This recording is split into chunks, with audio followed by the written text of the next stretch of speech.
ಆ ಪಟೇಲ ನಮ್ಗೆ ಹೊಡಿತಿರ್ತಾನಲ್ವಾ, ಅವನ್ಗೆ ತಿರುಮಂತ್ರ ಹಾಕೋಣ. ಈ ಕಬ್ಬಿನ ಗದ್ದೆಗೆ ಬೆಂಕಿ ಹಚ್ಚೋಣ, ಕಬ್ಬೆಲ್ಲ ಸುಟ್ಟೋಗ್ಲಿ, ಆ ಕಡೆ ಇರೋ ಗಾಣನೂ ಸುಟ್ಟೋಗ್ಲಿ, ಇಲ್ಲಿ ಇಳಿಸಿರೋ ಬೆಲ್ಲನೂ ಸುಟ್ಟೋಗ್ಲಿ. ಆ ಪಟೇಲ ಇನ್ಮೇಲೆ ನಮ್ಮ ತಂಟೆಗೆ ಬರಬಾರ್ದು. ಓಹೋ, ನಾನು ದನ ಬಡ್ದಂಗೆ ಬಿಡ್ತೀನಂತ, ಅದಕ್ಕೆ ನಂಗೆ ಪಾಠ ಕಲ್ಸ್ಕೊಡ್ತಾನಂತ. ಗುಡಿಲಿ ಎಲ್ಲರೂ ಪಂಚಾಯತಿಗೆ ಸೇರವ್ರೆ. ಉರಿಯೋ ಮನೆಯಲ್ಲಿ ಇರಿದವನೇ ಜಾಣ ಅಂತ ನಮ್ಮ ಕಡೆ ಒಂದು ಗಾದೆ ಇದೆ. ನಿನ್ನೆ ಕಬ್ಬಿನ ಗದ್ದೆಗೆ ಬೆಂಕಿ ಬಿತ್ತಲ್ಲ, ಅದ್ರಾಗ ಎಷ್ಟೆಷ್ಟು ಲಾಭ ಪಡಿಬೇಕು ಅಂತ ಎಲ್ಲರೂ ಲೆಕ್ಕ ಹಾಕ್ತಾವ್ರೆ. ನೀವು ಪಂಚಾಯತಿನಲ್ಲಿ ನಾಲ್ಗೆ ಬಿಗಿ ಹಿಡಿದು ಮಾತಾಡಿ. ನಾ ಯಾಕೆ ಯಾರಿಗಾರ ಹೆದರ್ಬೇಕು? ನನ್ನ ಮಕ್ಳೇನು ತಪ್ಪು ಮಾಡಿಲ್ಲ. ಈಗಾಗಿರೋ ನುಕ್ಸಾನು ಗಂಗಾವ ತುಂಬಿಕೊಡ್ಬೇಕು. ಮಕ್ಕಳು ಮಾಡಿದ ತೆಪ್ಪಿಗೆ ಅಮ್ಮನಿಗೆ ದಂಡ ಹಾಕೋದು ಸರಿನಾ? ನಾನಂತೂ ದಂಡ ಕೊಡಲ್ಲ.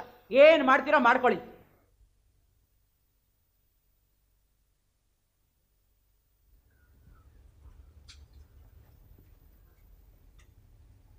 ಗಂಗಮ್ಮರೇ, ಗಂಗಮ್ಮರೇ,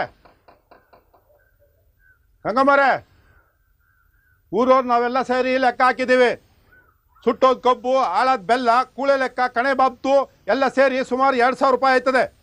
ಆ ದಂಡನ ನೀವು ಪಂಚಾಯತಿ ಕಟ್ಟಬೇಕು. ಪಂಚಾಯತಿ ಅದನ್ನ ಅವ್ರವ್ರಿಗೆ ಹಂಚ್ಕೊಡ್ತದೆ. ಏನಂದಿ ಪಟೇಲ? 2000 ರೂಪಾಯಿನ? ಅದೇನು ಹುಣಸೆ ಬೀಜನ ಕೊಟ್ಬಿಡಕ್ಕೆ? ನನ್ನ ಹತ್ರ ಅಷ್ಟು ದುಡ್ಡಿಲ್ಲ, ನಾ ಕೊಡಲ್ಲ. ಅದೇನ್ ಮಾಡ್ತೀರೋ ಮಾಡ್ಕೊಂಡು ಹೋಗಿ.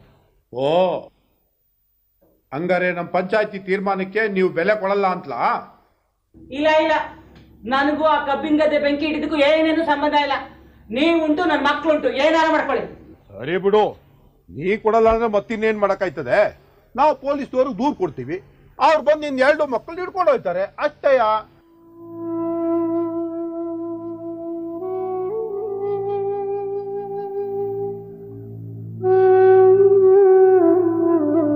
ಏನಂದಿ? ಪೊಲೀಸ್ನವ್ರಿಗೆ ದೂರು ಕೊಡ್ತೀರಾ? ಅಯ್ಯಯ್ಯೋ, ಹಾಗೆ ಮಾಡ್ಬೇಡ ಕಣ ಪಟೇಲ. ನಿನ್ನ ಕಾಲಿಗೆ ಬೀಳ್ತೀನಿ ಬೇಕಾರೆ. ನಾ ಗಂಡ್ಸದ್ ಮುಂಡೆ ಅಷ್ಟೊಂದು ದುಡ್ಡು ಈ ಕ್ಷಣಕ್ಕೆ ಎಲ್ಲಿಂದ ತರಲಿ? ಸ್ವಲ್ಪ ವಾಯ್ದೆ ಕೊಡು, ತೀರಿಸ್ತೀನಿ. ಯಾರು ತಾವಾದ್ರೂ ಸಾಲ ಇಸ್ಕೊಂಡ್ ಕಟ್ಬಿಡಿ. ಅಷ್ಟೊಂದು ದುಡ್ಡು ಯಾರು ಸಾಲ ಕೊಡ್ತಾರಪ್ಪ ನಂಗೆ? ನಿಮ್ ಜಾತಿ ಸಂಬಂಧಿಕರವರಲ್ಲ, ಅಯ್ಯ ಶಾಸ್ತ್ರಿಗಳವ್ರೆ, ಅಣ್ಣ ಜೋಯಿಸ್ರವ್ರೆ. ಸರ್ ಹೋಯ್ತು. ಪೂಜೆ ಶ್ರಾದ್ದದಿಂದ ಬರೋ ದುಡ್ಡಿನಲ್ಲಿ ನಮ್ಮ ಹೊಟ್ಟೆ ಹೊರಿಯೋಕ್ಕೆ ಆಗಲ್ಲ. ಇನ್ನು ಇವ್ರಿಗೆ ಎಲ್ಲಿಂದ ಕೊಡೋಣ ಸಾಲನ? ಉಸಿ ಟೇಮ್ ಕೊಟ್ಟ ತೀರಿಸ್ತೀನಿ ಅಂದಲ್ಲವಾ? ಹೇಳು, ಎಷ್ಟು ಟೈಮ್ ಬೇಕು? 5 ವರ್ಷನಾದ್ರೂ.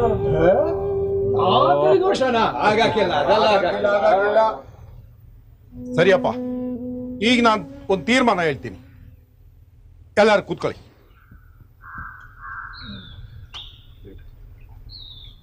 ನೋಡ್ರವ್ವ, ನಿಮ್ಮ ತ್ವಾಟ ಇಲ್ಲಾನು ನಂಗೆ ಆಧಾರ ಬರ್ಕಡಿ.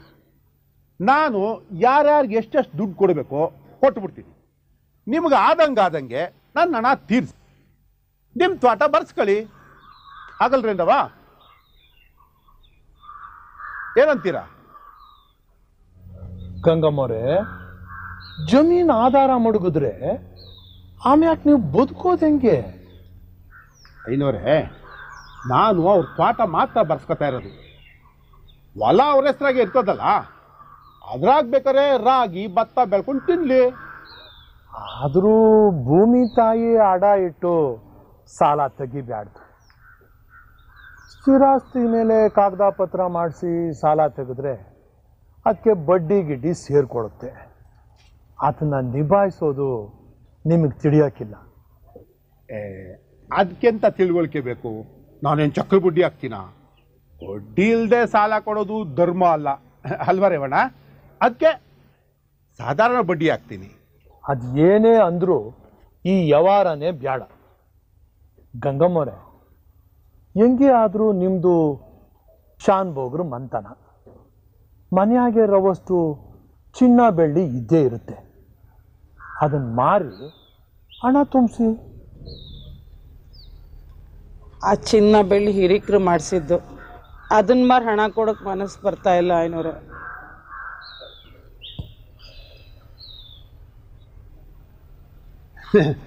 ನೀವೇಳೆ ಸರಿ ಕಣ್ರವ. ಅವು ಬರೀ ಒಡವೆ ಅಲ್ಲ, ಮಾವ ಕೊಟ್ಟಿರೋ ಚಿನ್ನ ಆಗಿರ್ತದೆ, ಅಪ್ಪ ಕೊಟ್ಟಿರೋ ಬೆಳ್ಳಿ ಆಗಿರ್ತದೆ, ಗಂಡ ಕೊಟ್ಟಿರೋ ಸರ ಆಗಿರ್ತದೆ. ಅವನ್ನೆಲ್ಲ ಕಳ್ಕೊಂಡ್ರೆ ಮತ್ತೆ ಬರೋಕ್ಕಿಲ್ಲ. ಈ ಸನ್ಯಾಸಿಗೆ ಅವ ಸೂಕ್ಷ್ಮ ಎಲ್ಲ ಎಲ್ಲಿ ತಿಳಿತದೆ?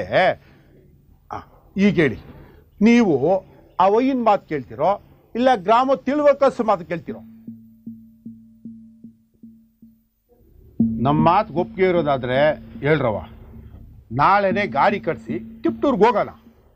ರಿಜಿಸ್ಟ್ರಿ ಆಫೀಸ್ನಾಗೆ ಯಾಬೇಟ್ ಒತ್ತಿ ಹಣ ತಕೊಳ್ಳಿ. ಏನು ಹೇಳ್ತೀರವ? ನೀವೆಲ್ಲ ತಿಳಿದವರು, ಹೇಗೆ ಹೇಳ್ತಿರೋ ಹಾಗೆ.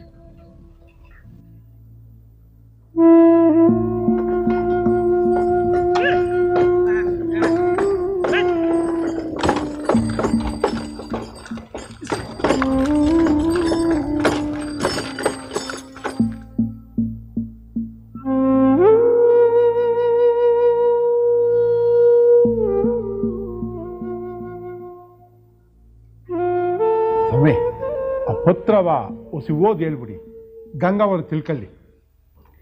ರಾಮಸಮುದ್ರದ ಪೋತಿ ಸಾನಭೋಗರಾದ ರಾಮಣ್ಣನವರ ದ್ವಿತೀಯ ಹೆಂಡತಿ ಗಂಗಮ್ಮನಾದ ನಾನು ಅದೇ ರಾಮಚಂದ್ರದ ಪಟೇಲರು ಹಂಗಾಮಿ ಸಾನಭೋಗರು ಆದ ಶಿವೇಗೌಡರಿಗೆ ತನ್ನ ಸುಪರ್ತಿನಲ್ಲಿರುವ ಸುಮಾರು 150 ತೆಂಗಿನ ಮರಗಳಿರುವ ತೆಂಗಿನ ತೋಟವನ್ನು ಆಧಾರವನ್ನಾಗಿ ಮಾಡಿ ಸದರಿ ಶಿವೇಗೌಡರಿಂದ 2,000 ರೂಪಾಯಿಗಳನ್ನು ಸಾಲವಾಗಿ ಪಡೆದಿರುತ್ತೇನೆ. ಈ ಹಣವು ನನ್ನ ಕುಟುಂಬದ ಕೆಲವು ತುರ್ತು ವೆಚ್ಚಕ್ಕಾಗಿ ಬೇಕಾಗಿ ಬಂದಿದೆ. ಈ ಸಾಲವನ್ನು ನಾನು ಬಡ್ಡಿ ಸಮೇತ ಹಿಂದಿರಿಸಿದ ಮೇಲೆ ಸದರಿ ತೋಟವನ್ನು ಪುನಃ ನನ್ನ ಸುಪರ್ತಿಗೆ ಕೊಡಲು ಶಿವೇಗೌಡರು ಈ ಪುತ್ರದ ಮೂಲಕ ಒಪ್ಪಿಕೊಂಡಿರುತ್ತಾರೆ. ಗಂಗಮ್ಮನ ಬಲಗೈ ಹೆಬ್ಬೆಟ್ಟಿನ ಗುರುತು. ಗಂಗವರೇ, ಇದನ್ನ ಚೆನ್ನಿಗಿನ ಕೈಲಿ ಕೊಟ್ಟು ಓದ್ಕೊಳ್ಳಿ.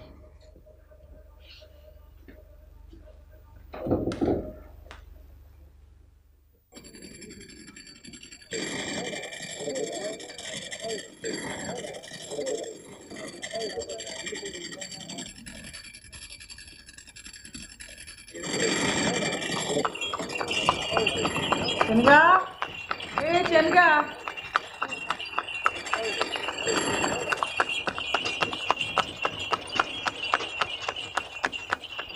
ಇದ್ರಲ್ಲಿ ಬರ್ದಿರೋದೆಲ್ಲ ಸರಿಯಾಗಿದೆಯಾ? ಓದ್ ನೋಡು.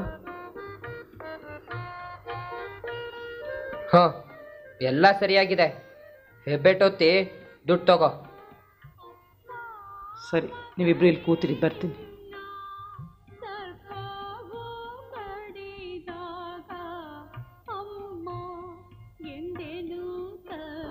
ಲೇ ಚೆನ್ನಿಗ, ಅದೆಷ್ಟು ಬೇಗ ಓದ್ಬಿಟ್ಯೋ? ನಾನೆಲ್ಲಿ ಓದ್ನೋ, ಸುಮ್ಮನೆ ಓದೋ ಹಂಗೆ ಮಾಡಿ ವಾಪಸ್ ಕೊಟ್ಟೆ. ನಂಗೆ ಜ್ಞಾನ ಇಲ್ಲ ಆ ಮಿಠಾಯಿ ಮೇಲೆ.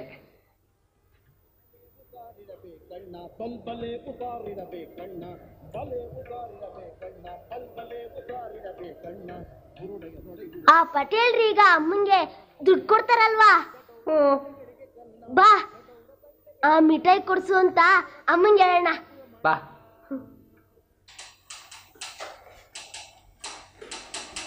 ಅಮ್ಮ ಅಮ್ಮ, ಅಲ್ಲಿ ತಿಂಡಿ ಮಾಡ್ತಾ ಇದ್ದಾರೆ, ಅದು ಕೊಡ್ಸು. ನನ್ನ ಹತ್ರ ದುಡ್ಡೆಲ್ಲಿದೆಯೋ? ಪಟೇಲ್ರು ದುಡ್ಡು ಕೊಟ್ಟಿದ್ದಾರಲ್ಲ, ಕೊಡ್ಸಮ್ಮ ಕೊಡ್ಸು.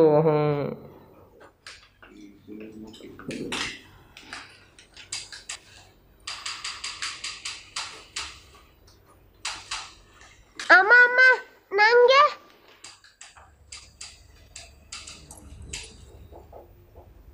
ತಗೊಂಡು ಹಾಳಾಗು.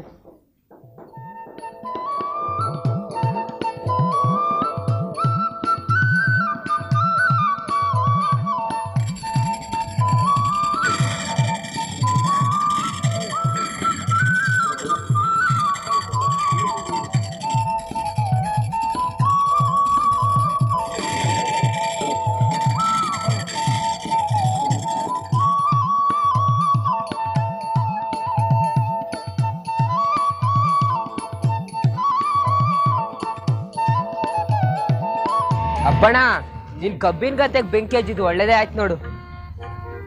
ಯಾಕೆ? ಇದಿದ್ರೆ ನಮ್ಗೆ ಬೊಂಬೈ ಮಿಠಾಯಿ ಎಲ್ಲಿ ಸಿಕ್ತಿತ್ತು? ಇವುಗಳ ಮಾತು ಕೇಳಿ ನಗಬೇಕೋ ಅಳಬೇಕೋ ಗೊತ್ತಾಗಲ್ಲ. ಇನ್ನು ಯಾವಾಗ ತಿಳುವಳಿಕೆ ಬರುತ್ತೋ ಈ ಮುಂದೆ ಹೋಗಿ.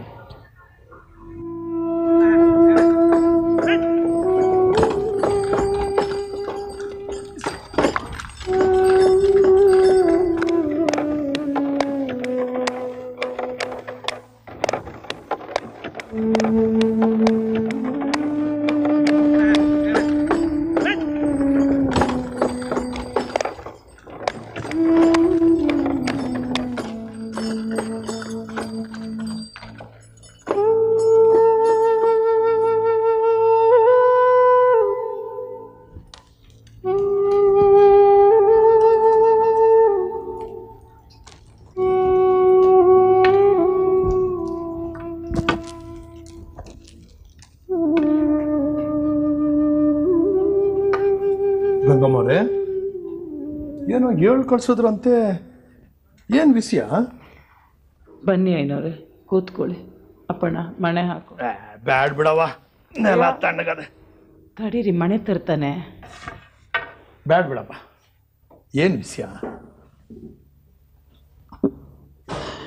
ಐನವ್ರೆ, ಪಂಚಾಯತಿಲಿ ನೀವು ಇನ್ನಿಲ್ದಾಗ ಬುದ್ಧಿ ಮಾತು ಹೇಳಿದ್ರಿ. ಹುಚ್ಚುಮುಂಡೆ ನಾನು ಒಂದು ಮಾತು ಕಿವಿಗೆ ಹಾಕ್ಕೊಳ್ಳಿಲ್ಲ. ಈಗ ನೋಡಿ, ಚಿಂದಂತ ತ್ವಾಟ ಕೈ ಬಿಟ್ಟು ಹೋಯ್ತು. ಹಾಗಿದ್ದಾಗೋಯ್ತವ. ಈ ಕ್ವಾರ್ಗೆ ಏನು ಪ್ರಯೋಜನ? ಪುಣ್ಯಕ್ಕೆ ತ್ವಾಟ ಮಾತ್ರ ಕೈ ಬಿಟ್ಟೈತೆ, ಗದ್ದೆನಾದರೂ ಉಳ್ಕೊಳ್ತಲ್ಲ ಅಂತ ಸಂತೋಷ ಪಡಿ. ಹಾಸನ ಜಮೀನು ಮೈಮುರು ದುಡಿದ್ರೆ ಎರಡೊತ್ತು ಊಟಕ್ಕಂತೂ ಮೋಸ ಆಗಕ್ಕಿಲ್ಲ. ಅದಷ್ಟು ಸಲೀಸ ಐನವ್ರೆ. ಇಷ್ಟು ದಿನ ತೆಂಗಿನ ತೋಟ ನಮ್ಮ ಕೈಲಿತ್ತು. ಬೇಸಾಯ ಮಾಡಲಿ ಬಿಡಲಿ ತೆಂಗು ಫಸಲು ಕೊಡುತ್ತೆ. ಹೇಗೋ ಜೀವನ ನಡೀತಾ ಇತ್ತು. ಗದ್ದೆಲಿ ಹಾಗಾಗತ್ತಾ ಹೇಳಿ? ಅದಕ್ಕೆ ನೀರು ಬಿಡಬೇಕು, ಗೊಬ್ಬರ ಹಾಕಬೇಕು, ಕಳೆ ಗಿಳೆ ಅಂತ ವರ್ಷವಿಡೀ ದುಡಿಬೇಕು. ನಮ್ಮಲ್ಲಿ ಆ ಥರ ಮೈಮೂರು ದುಡಿಯೋರು ಯಾರಿದ್ದಾರೆ ಹೇಳಿ? ಈ ಎರಡು ಪ್ರಾರಬ್ಧಗಳನ್ನ ಕಟ್ಕೊಂಡು ನನ್ನ ಕೈಲಿ ಇದೆಲ್ಲ ಸಾಧ್ಯವಾ?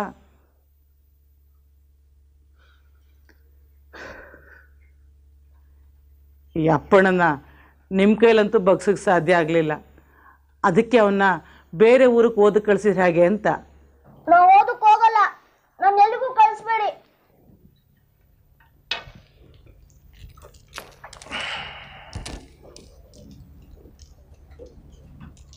ಅಲ್ಲೋ ಅಪ್ಪಣ್ಣ, ಈ ಊರಾಗಿದ್ರೆ ನೀನು ಓದಾಕಿಲ್ಲ.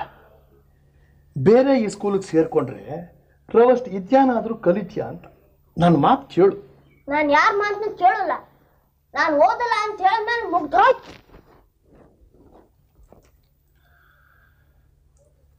ಬೇಡ ಬಿಡಪ್ಪ, ನಿನಗಿಷ್ಟ ಅಂದಮೇಲೆ ಬೇಡ. ಈ ಊರಾಗೆ ಇದ್ಕೊಂಡು ಅಮ್ಮನಿಗೆ ಸಹಾಯ ಮಾಡು. ಗದ್ದೆಗೆ ಹೋಗಿ ಮೈ ಮುರಿಯೋಂಗೆ ದುಡಿ. ನನ್ನ ಕೈಲಿ ಆಗಲ್ಲ ಅಂದ್ರೆ ಆಗಲ್ಲ. ಅಯ್ಯೋ ಪಾಪಿ ಮುಂಡೆದೆ, ಓದೋದು ಇಲ್ಲ ದುಡಿಯೋದು ಇಲ್ಲ ಅಂತ ಹೇಗೋ? ದೊಡ್ಡವ್ರ ಮಾತಂದ್ರೆ ಒಂಚೂರು ಬೆಲೆ ಬೇಡ ನಿನ್ಗೆ? ಕತ್ತೆ ಮುಂದೆ ಮತ್ತೆ ಮತ್ತೆ ಅದೇ ಹೇಳ್ತೀಯ. ನನ್ನ ಕೈಲಿ ಆಗಲ್ಲ ಅಂದ್ರೆ ಆಗಲ್ಲ. ಅಯ್ಯೋ ಅನಿಷ್ಟು ಮುಂಡೆದೆ, ಪಾತ್ರೆ ಎಲ್ಲ ಜಗ್ಗಿ ಹಾಳಾಗೋಯ್ತಲ್ಲೋ. ಬುಟ್ಟಿ ಹಾಕ್ಸ್ಬಿಡ್ತೀನಿ.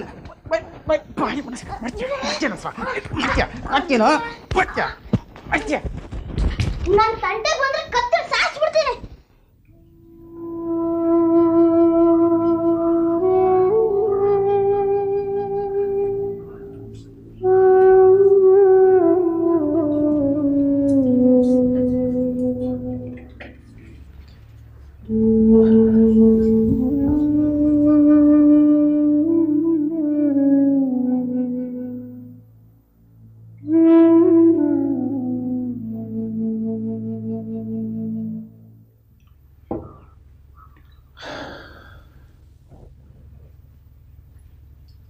ಅಪ್ಪಣ್ಣನ ದಾರಿಗೆ ತರೋದು ಅಷ್ಟು ಸುಲಭ ಅಲ್ಲ ಗಂಗಮ್ಮ. ಸಣ್ಣವನಿದ್ದಾಗಲೇ ಬಗ್ಸಿದ್ರೆ ಬಗ್ತಿದ್ನೇನು. ಹೋಗ್ಲಿ ಬಿಡಿ. ಈಗ ಚೆನ್ನಿಗನ ಕತೆ ಏನು? ಯಾಕೆ ಚೆನ್ನಿಗನಿಗೇನಾಗಿದೆ? ಪಟೇಲ್ರ ಹತ್ರ ಶಾನ್ ಭೋಗ್ಯ ಕಲಿತಿದ್ದಾನಲ್ಲ. ಗಂಗಮ್ಮ, ತುಂಬ ದಿನದಿಂದ ಒಂದು ವಿಷಯ ಹೇಳಬೇಕು ಅಂತ ಇದ್ದೆ. ಹೇಳೋಕ್ಕೆ ಧೈರ್ಯನೇ ಬರಲಿಲ್ಲ. ನೀನೊಬ್ಬ ಜಂಗಮ, ನಿನಗ್ಯಾಕೆ ಊರನ್ನ ಬುಸಾಬರಿ ಅಂತ ಬೈತಿದ್ರೇನು? ನೀವು ಆ ಮಾತು ಹೇಳಲೇಬೇಕಾಗಿಲ್ಲ ಏನೋರೆ. ನೀವು ಜಂಗಮರು, ನಿಮಗೆ ಊರಿನಲ್ಲಿ ಯಾರ ಮೇಲೂ ದ್ವೇಷ ಇಲ್ಲ ಅಂತ ಎಲ್ರಿಗೂ ಗೊತ್ತು. ನಿಮ್ಮ ಮಾತಲ್ಲಿ ಹುರುಳಿದೆ ಅಂತ ನಂಬ್ತಾರೆ. ನೋಡಿ, ನಿಮ್ಮ ಯಜಮಾನ್ರು ತೀರ್ಕೊಂಡು 6 ವರ್ಷ ಆಯಿತು. ಆಗ ಚೆನ್ನಿಗರಾಯ ಚಿಕ್ಕವನು. ಅವನು ಮೆಜಾರಿಟಿಗೆ ಬರೋ ಗಂಟ ಶಾನ್ ಬೊಕ್ಕೆ ನಂತಾವೇ ಇರಲಿ ಅಂತ ಹೇಳಿ ಪಟೇಲರು ಶಾನ್ ಬೊಕ್ಕೆನ ನಿಮ್ಮಿಂದ ತಗೊಂಡ್ರು. ಹೌದು ತಾನೆ? ಹೌದು. ಈಗ ಅದೇ ಪಟೇಲ್ ಅಂತಾವ ಚೆನ್ನಿಗರಾಯ ಶಾನ್ ಬೊಕ್ಕೆ ಲೆಕ್ಕ ಬರೆಯೋ ಕಲಿತಾವನೆ. 3 ವರ್ಷ ಆದರೂ ಇನ್ನೂ ಕಾನೆ ಶುಮಾರಿ ಲೆಕ್ಕ ಬರೆಯೋಕ್ಕೆ ಬರ್ತಾ ಇಲ್ಲ ಅಲ್ವಾ? ಇದರಾಗೆ ನನಗೊಂದು ಅನುಮಾನ ಐತೆ. ಪಟೇಲರು ಶಾನ್ ಬೊಕ್ಕೆನ ತನ್ನ ಕೈಲೇ ಇಟ್ಕೋಬೇಕು ಅಂತ ಮಸ್ಲತ್ ಮಾಡ್ತಾವ್ರ ಅಂತ. ಚೆನ್ನಿಗ ಲೆಕ್ಕ ಕಲ್ತ್ಬಿಟ್ರೆ ಶಾನ್ ಬೊಕ್ಕೆ ವಾಪಸ್ ಕೊಡಬೇಕಲ್ಲ, ಅದಕ್ಕೆ ಲೆಕ್ಕ ಕಲಿಸ್ತಾ ಇಲ್ಲ ಅಂತ ನನಗೆ ಗುಮಾನಿ.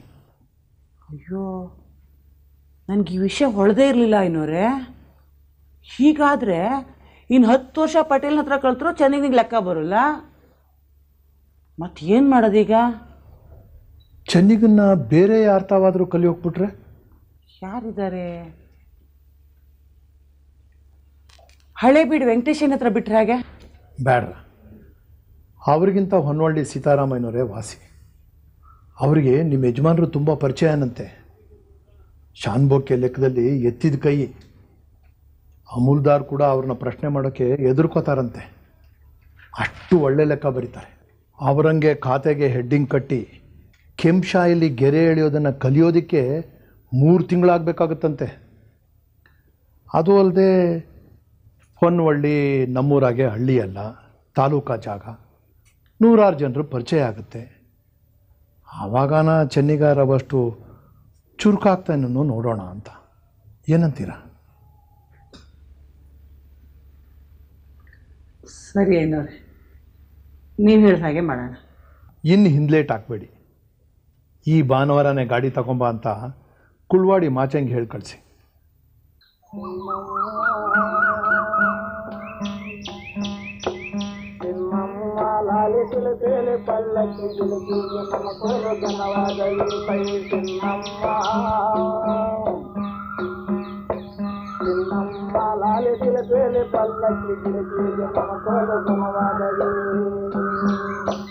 ಅಟ್ಟಗಿರುವ ಸಿಟ್ಟು ಕುಂಬಳಕಾಯಿ ಅಟ್ಟಾಡಿ ಮೇದವು ಸುಂಡಲ್ಲದೆ ಸೈತಿಲ್ಲಮ್ಮ. ಅಟ್ಟಗಿರುವ ಸಿಟ್ಟು ಕುಂಬಳಕಾಯಿ ಅಟ್ಟಾಡಿ ಮೇದವು ಸುಂಡಲ್ಲದೆ. ಕೂದಲು ತೆಗೆದ್ಮೇಲೆ ನೀನು ಚೆನ್ನಾಗಿ ಕಾಣಿಸ್ತಿದ್ದಿ ಕಣೋ ಚೆನ್ನಿಗ. ನಿನ್ ಬೋಡು ತಲೆ ಹೇಗಿದೆ ಗೊತ್ತಾ? ಹುಣ್ಸೆಣಾಗ್ ತಿಕ್ಕಲ್ವ ತಾಮ್ರ ಚೊಂಬು ಹಾಗೆ ಪಳಪಳ ಅಂತ ಹೊಳಿತಿದೆ. ಹೌದಾ? ಅಟ್ಟಾಡಿ ಮೇದ ಸುಂಡಾಗೆ ಕಾದೈತೆ ಗುರುಬರೆಂಬ ಬೆಕ್ಕಲ್ಲದೆ ಹೌದು ಕಣೋ. ಆಹಾ, ನನ್ ತಲೆ ಮೇಲೆ ಕೈ ಆಡಿಸ್ತಾ ಇದ್ರೆ ಸಾಲಿಗ್ರಾಮ ಮುಟ್ದಂಗ ಆಗ್ತಾ ಇದೆ. ಇದು ನನ್ನ ತಲೆ ಹೌದು ಅಲ್ವೋ ಅಂತ ನನಗೆ ಅನುಮಾನ ಆಗ್ತಾ ಇದೆ.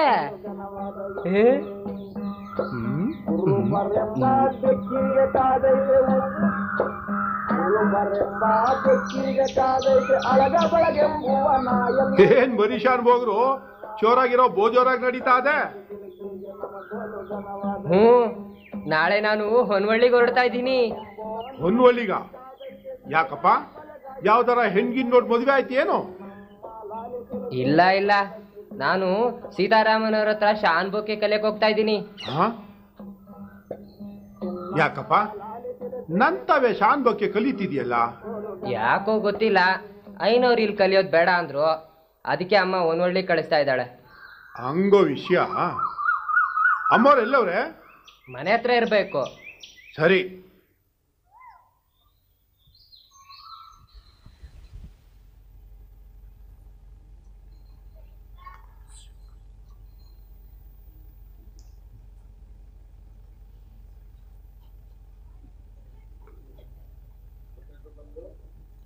ಓ ಬಾ ಪಟೇಲ.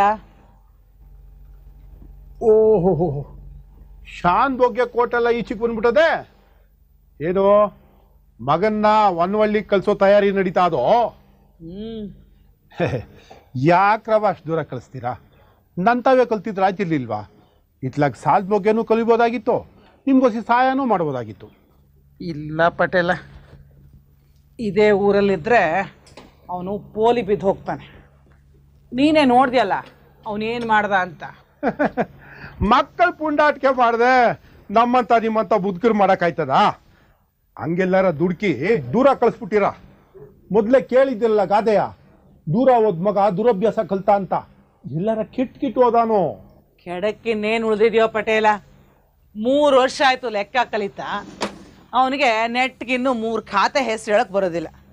ಊರಿನವರೆಲ್ಲ ನಿನ್ನ ಮಗ ಈ ಜನ್ಮದಲ್ಲಿ ಶಾನ್ ಬೋಕೆ ಕಲಿಯಲ್ಲ ಅಂತ ನನ್ನ ಆಡ್ಕೋತಾರೆ. ನೀನೇನು ಕಲಿಸ್ತೀಯೋ ಅವನೇನು ಕಲಿತಾನೋ ಆ ಚೌಡೇಶ್ವರನೇ ಬಲ್ಲ. ಗಂಗವಾರೆ, ಬುದ್ಧಿ ಇದ್ದೋನು ಎಲ್ಲಾದರೂ ಕಲಿತೇ ಕಲಿತಾನೆ. ಆದರೆ ಅದೇ ಮೆದ್ಲಿಗೆ ಗೆದ್ಲಿಡ್ದೋನು ಒನ್ವಳ್ಳಿ ಸೀತಾರಾಮ ಇಂತಾವ್ ಕಲ್ತ್ರೂ ಒಂದೇ, ದಿವಾನ್ ಇಸ್ಸೇಶ್ವರ ಇಂತಾವ್ ಕಲ್ತ್ರೂ ಒಂದಯ್ಯ. ಬಿಡಿ ನಿಮಗೆ ಇತ್ತಲ್ ಗಿಡ ಮದ್ದಲ್ಲ.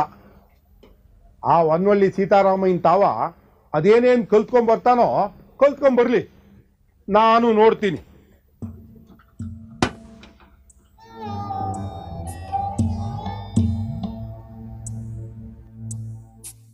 ಮೊಡಲ ತುಂಬ ಬವಣೆ ಕೆಂಡ ಮಡಿಲು ಕುದಿವ ಕಡಲು,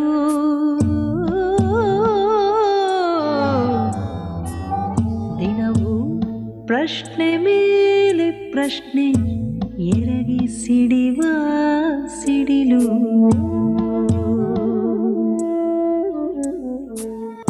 ಎಲ್ಲ ಸಹಿಸಿ ಮುಂದೆ ಪಯಣ ಬದುಕೆ ವಿಸ್ಮಯ ರಂಗ, ಎಲ್ಲೋ ಅಡಗಿ ಕುಳಿತ ಬಾಣ ಇರವು ವಿಷಮ ಸಂಗ.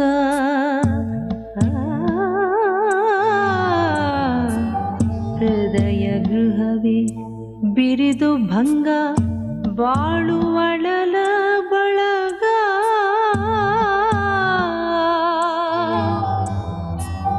ಹೃದಯ ಗೃಹವೇ ಬಿರಿದು ಭಂಗ ಬಾಳುವಳಲ ಬಳಗ.